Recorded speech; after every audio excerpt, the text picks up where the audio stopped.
आज Doubtnut app download करें। Doubtnut पर अपने सभी गणित, रसायन विज्ञान, भौतिक विज्ञान और जीव विज्ञान के डाउट्स का करो सफाया। बस प्रश्न की फोटो खींचो, एक ही प्रश्न को क्रॉप करो और तुरंत वीडियो सोल्यूशन पाओ। अभी डाउनलोड करें। हेलो दोस्तों, हमारे पास एक प्रश्न है जिसमें पूछा गया जब प्रकाश किरण विरल माध्यम से सगम माध्यम में प्रवेश करती है तो अपवर्तन कोण आपतन कोण से रिक्त स्थान होता है। तो इस स्थिति में अपवर्तन कोण का मान आपतन कोण के मान से छोटा होता है। कैसे छोटा होता है? तो आइए दोस्तों, इस प्रश्न को एक चित्र की मदद से हम समझेंगे कि जब कोई प्रकाश किरण विरल माध्यम से सगम माध्यम में प्रवेश करेगी तो हमें अपवर्तन कोण का मान आपतन कोण के मान से छोटा प्राप्त होगा। तो हमने चित्र में एक कांच का टुकड़ा लिया है, ए बी सी व डी। मान लेते हैं एक प्रकार का कांच का टुकड़ा है जो प्रकाश की किरण के लिए एक प्रकार का सगम माध्यम का कार्य करेगा। इसी प्रकार जहाँ से प्रकाश प्रवेश कर रही है यानी कि वो एक प्रकार का विरल माध्यम है, यानी कि हवा का माध्यम है।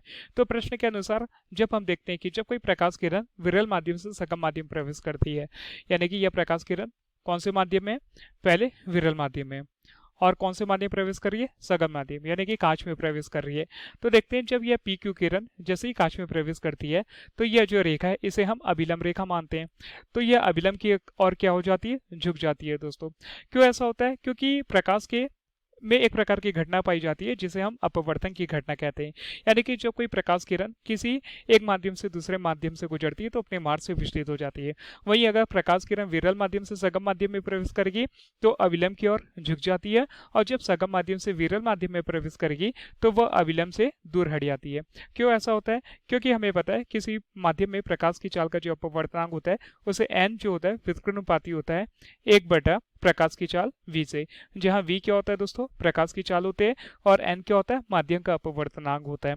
यानी कि सगम माध्यम का अपवर्तनांक अधिक होता है क्योंकि उस माध्यम की सघनता अधिक होती है। तो जिस माध्यम का अपवर्तनांक अधिक होगा उस माध्यम में प्रकाश की चाल कम होगी, और जिस माध्यम में प्रकाश की चाल कम होती है दोस्तों उस माध्यम में जो प्रकाश किरण होती है अविलंब की ओर झुक जाती है। तो इस स्थिति में हमें आपतन कोण यानी कि आपतित किरण कौन सी है? P और Q है।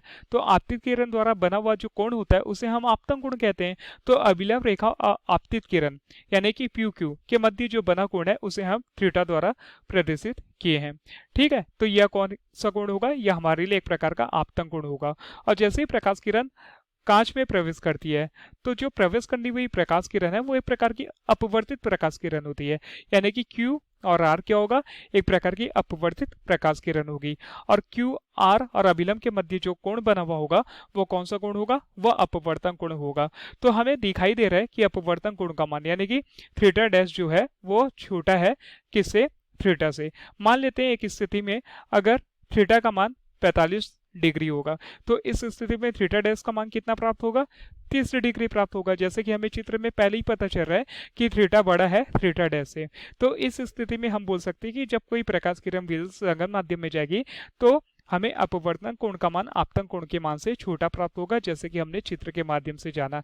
तो यह हमारे प्रश्न का उत्तर है दोस्तों। धन्यवाद। कक्षा 6 से 12वीं से लेकर नीट, IIT, JEE वो एडवांस के लेवल तक 1 करोड़ से ज्यादा छात्रों का भरोसा। आज ही डाउनलोड करें डाउटनेट ऐप या व्हाट्सएप करें अपने सारे डाउट्स 8400 400 400 पर।